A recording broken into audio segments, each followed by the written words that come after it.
രാമചന്ദ്രാഭിഷേകം ശ്രീരാമചന്ദ്രാഭിഷേകം സീതയാ സഹിത രാമചന്ദ്ര രഘുവീരരാജ്യാഭിഷേകം ശ്രീനീലകണ്ഠാഭിഷേകം ആഞ്ജനേയ പരിസേവ്യൻ ധീരഭരതാഭിപൂജ്യൻ വീരലക്ഷ്മണ കുമാര ശത്രുഘ്ന സോദരാർച്ചിത പദാബ്ജൻ ശ്രീനീലകണ്ഠ ഹൃദയേശൻ രാമചന്ദ്രാഭിഷേകം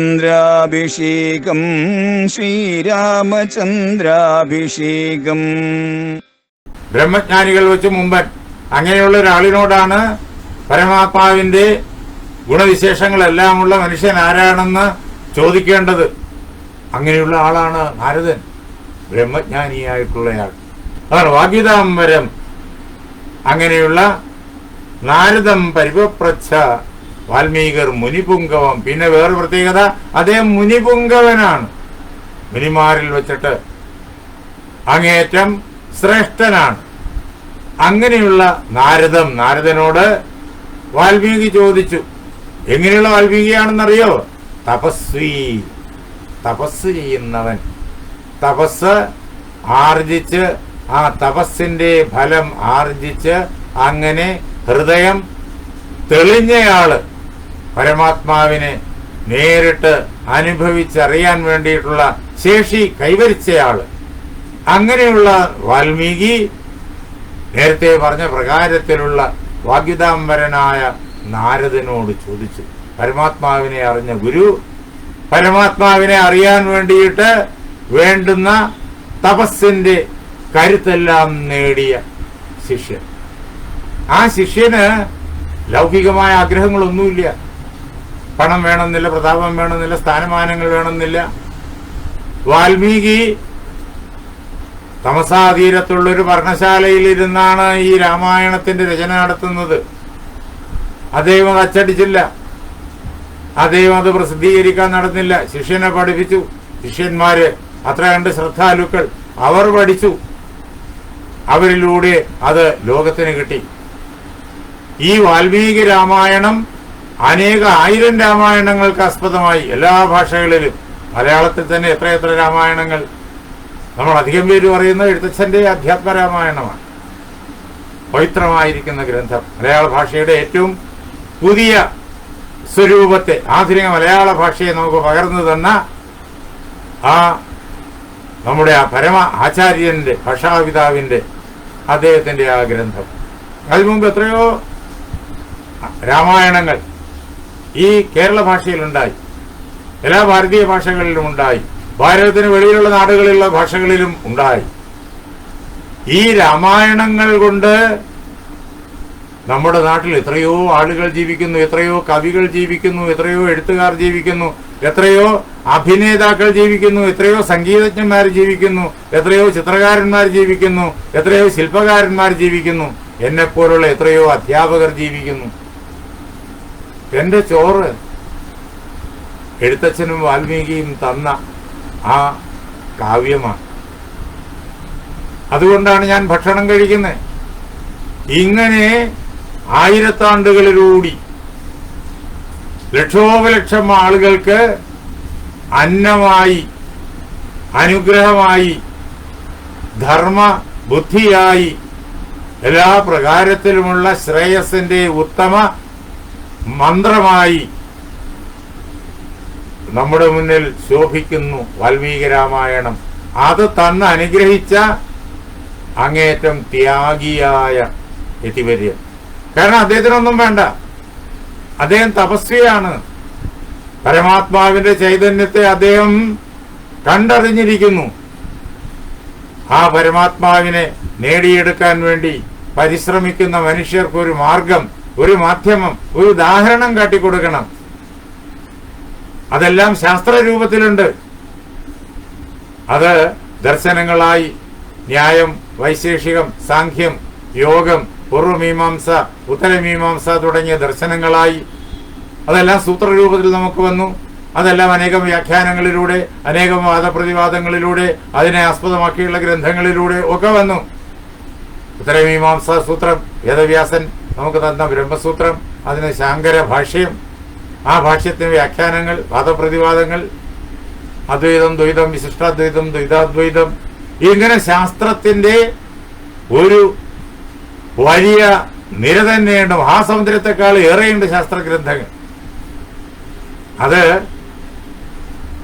വളരെ ക്ലേശിച്ച് പഠിക്കാൻ തയ്യാറാകുന്നവർക്കേ പറ്റൂ. അങ്ങനെയുള്ള ആളുകളുണ്ട്, അവരത് പഠിക്കുന്നുണ്ട്. പക്ഷെ മറ്റുള്ള ആളുകളെയും ആ തലത്തിലേക്ക് ഉയർത്തിക്കൊണ്ടുവരണം. അതിന് മധുരിക്കുന്ന കഥകളായി, കവിതയായി അവർക്ക് നൽകണം. അതിനാണ് വാൽമീകിയുടെ പുറപ്പാട്. ഈ ശാസ്ത്രത്തെ എങ്ങനെ കാവ്യമാക്കും? ശാസ്ത്രത്തിന് ഒരു രൂപം നൽകണം. ശാസ്ത്രത്തെ കഥാപാത്രങ്ങളാക്കണം. ആ ശാസ്ത്രത്തെ കഥാസന്ദർഭങ്ങളാക്കണം. ആ കഥാപാത്രങ്ങളിലൂടെ, ആ കഥാസന്ദർഭങ്ങളിലൂടെ, ആ സംഭവ പരമ്പരകളിലൂടെ ശാസ്ത്രം ജനങ്ങളുടെ ഹൃദയത്തിലെത്തണം. കഥ പറയാനും കഥ കേൾക്കാനും എല്ലാവർക്കും ഇഷ്ടമാണ്. അതുകൊണ്ട് നമ്മുടെ ഹൃദയത്തിൽ ശാസ്ത്രത്തെ എത്തിക്കാൻ വേണ്ടിയിട്ട് വാൽമീകി മഹർഷിയും വ്യാസനും അതേപോലുള്ള ഋഷിവര്യന്മാരും നമുക്ക് തയ്യാറാക്കി തന്ന ശാസ്ത്രത്തിന്റെ കഥാരൂപം, കാവ്യരൂപം, അതാണ് ഈ മഹാഗ്രന്ഥങ്ങൾ എന്നറിയണം. അതിനു വേണ്ടിയിട്ട് നല്ല ദൃഷ്ടാന്തങ്ങൾ കണ്ടെത്തണം. സർവഗുണങ്ങളും തികഞ്ഞൊരു മനുഷ്യനെയാണ് അവതരിപ്പിക്കേണ്ടത്. അപ്പൊ മാത്രമേ അവർക്ക് അതേ പ്രകാരത്തിൽ ജീവിക്കാൻ ഒരു പ്രേരണ വരൂ, അതേ പ്രകാരത്തിൽ ചിന്തിക്കാനുള്ള പ്രേരണ വരൂ. ഓരോരുത്തർക്കും ആ കഥാപാത്രം തന്റെ ഹൃദയത്തിൽ ജീവിക്കുന്ന താൻ തന്നെയാണ് എന്ന് ബോധ്യം വരണം. അങ്ങനെ ഒരാള് വെറും സങ്കല്പത്തിലുള്ള ആളല്ല, ജീവിച്ചിരിക്കുന്നയാള് ഉണ്ടുപോ എന്നുള്ള അന്വേഷണത്തിലായിരുന്നു വാൽമീകി. അദ്ദേഹത്തിന്റെ ചിന്തകളും പ്രവൃത്തികളും ഒക്കെ ധർമ്മത്തിന്റെ വ്യാഖ്യാനായിരിക്കുമല്ലോ. അതുകൊണ്ട് അങ്ങനെയുള്ള ഒരാളുണ്ടോ എന്ന് അന്വേഷിച്ച് നടക്കുകയാണ് വാൽമീകി. അപ്പോഴാണ് അദ്ദേഹത്തിന് നാരദനെ കാണാൻ പറ്റിയത്. തന്റെ ഉള്ളിലിരിക്കുന്ന ബ്രഹ്മജ്ഞാനത്തെ ഒരു മനുഷ്യകഥയിലൂടെ അവതരിപ്പിക്കാനുള്ള ദൃഷ്ടാന്തം നാരദനിൽ നിന്ന് കിട്ടി. നാരദനോട് ഈ കാര്യം ചോദിച്ചു അദ്ദേഹം. ഗോന്വസ്മിൻ സാമ്പ്രതം ലോകേ ഗുണവാൻ കശ്ച വീര്യവാൻ.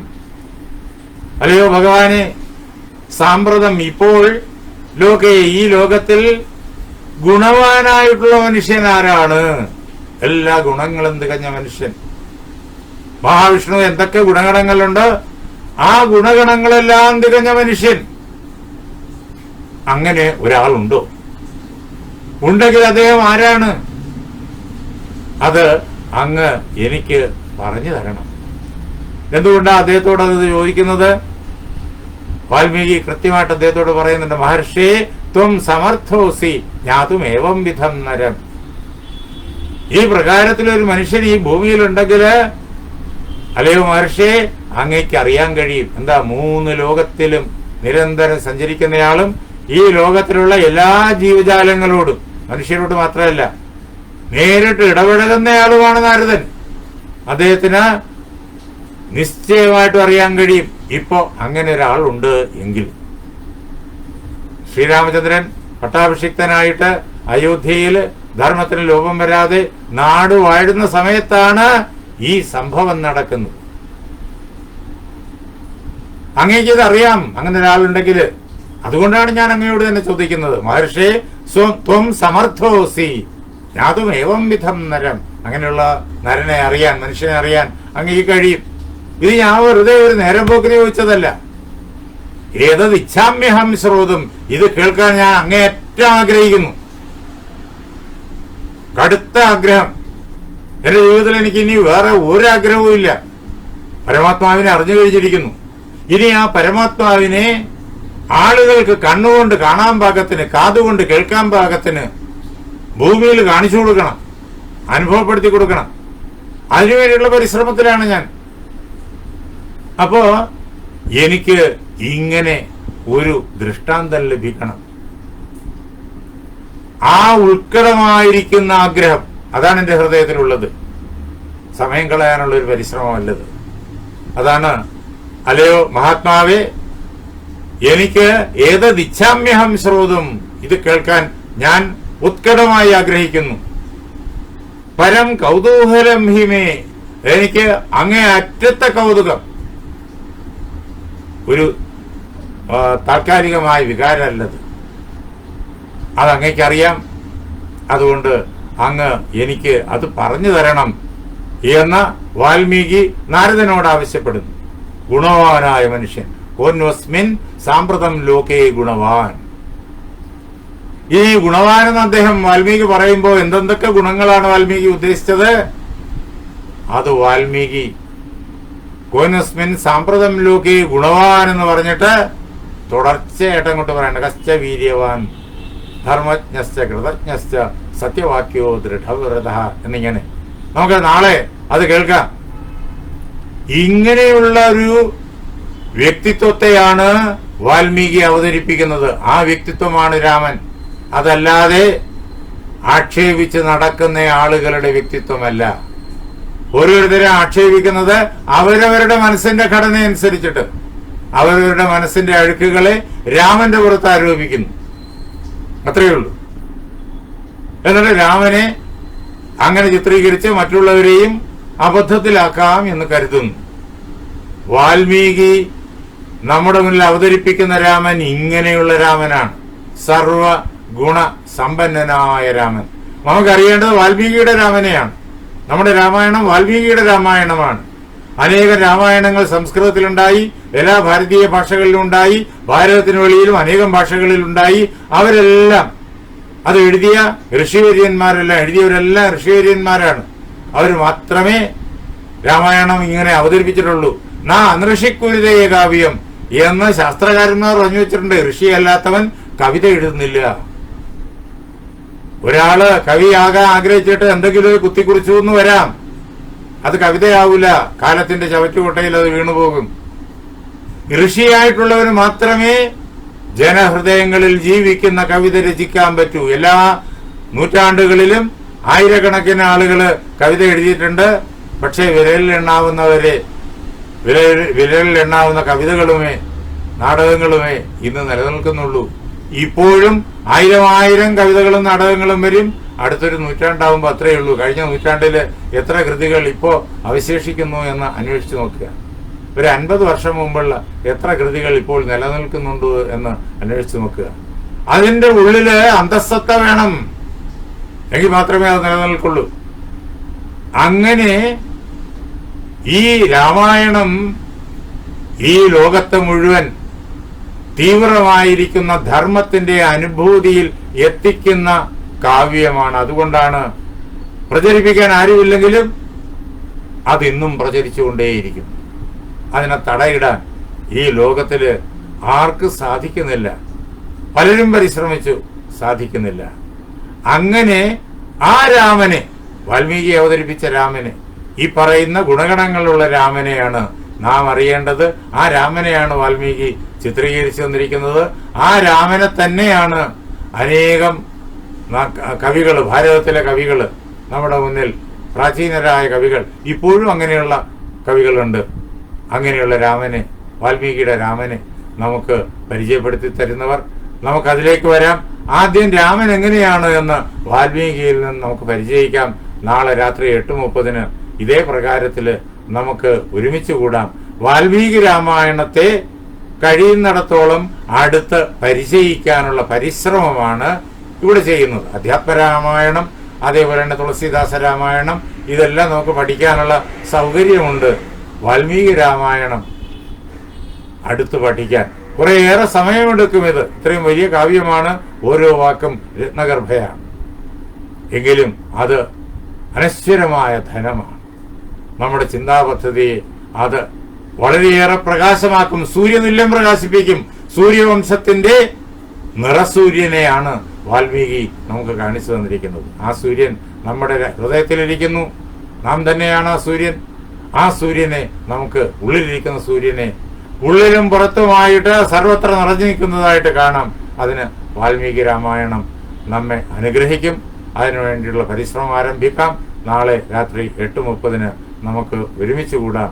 എന്റെ വാക്കുകളാകുന്ന പൂജാപുഷ്പങ്ങൾ പാർവതീ പരമേശ്വരന്മാരുടെ പാദങ്ങളിൽ, ശ്രീരാമസീത ആഞ്ജനേയന്മാരുടെ പാദങ്ങളിൽ, എൻ്റെ ഗുരുനാഥനായ ജഗദ്ഗുരു സ്വാമി സത്യാനന്ദ സരസ്വതി തൃപ്പാദങ്ങളിൽ, എൻ്റെ പരമഗുരുവായ ബ്രഹ്മശ്രീ നീലകണ്ഠ ഗുരുപാദരുടെ പാദപങ്കജങ്ങളിൽ ഈ പവിത്രമായിരിക്കുന്ന കാവ്യം നമുക്ക് തന്ന് നമ്മെ അനുഗ്രഹിച്ച വാൽമീകി മഹർഷിയുടെ പാദങ്ങളിൽ, അദ്ദേഹത്തെ പിന്തുടർന്നുകൊണ്ട് രാമനെ നമുക്ക് പല സാഹിത്യ കലാരൂപങ്ങളിലൂടെ പരിചയപ്പെടുത്തി തന്ന ആ ഋഷിവര്യന്മാരുടെ പാദങ്ങളിൽ, ആ സങ്കല്പം കൊണ്ട് പവിത്രമായിരിക്കുന്ന നിങ്ങളുടെ ഹൃദയങ്ങളിൽ പൂജാപുഷ്പങ്ങളെന്നോണം സമർപ്പിച്ചു കൊള്ളുന്നു. ജയ് സീതാറാം.